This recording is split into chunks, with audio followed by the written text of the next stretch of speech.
What's up guys, Eric Psykik here with another paladin video. I'm trying to build up a spawn list for you guys, and the nice thing about paladins is that you can hunt a lot of these spawns at a wide range of levels since you're only hunting one by one.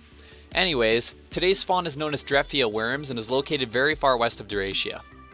Getting here is a little complicated if you aren't familiar with the area. There are multiple ways to get into Drefia, but I'll show you the way most people know.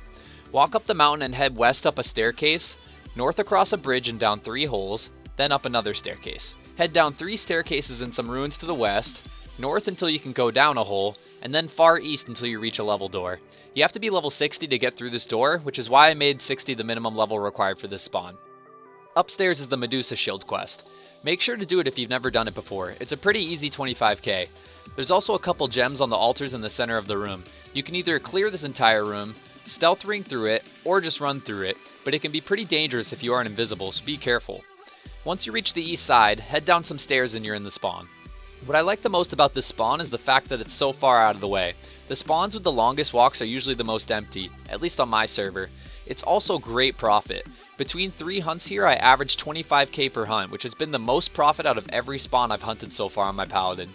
You'll loot a lot of focus capes, lightning pendants, wands of starstorm, and sometimes hibiscus dresses. If you're really lucky, you might even get a composite horn bow, which is a really nice bow that can sell for 25k to NPC.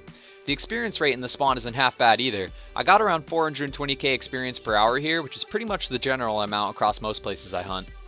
For this particular spawn, I hunted with an arbalest and drill bolts and did fine, but if you want to cut a little into the profit for higher experience and less chance of dying, you can bring assassin stars and a shield. Worms really aren't that tough, so a shield isn't required, but there's not as much room to run them, so you do get hit quite often. You'll see me healing with Exura, Utura, and strong health potions in this video, but I would definitely heal with Exura Grand Sand instead of the strong health potion to train your magic level. Save strong health potions for emergencies only until you can use great spirit potions.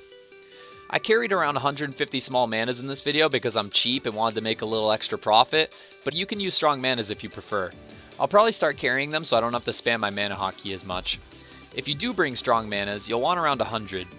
For the other supplies, I carried around 30 strong health potions and 550 to 600 drill bolts. If you're over level 80, swap the strong health potions out for great spirit potions.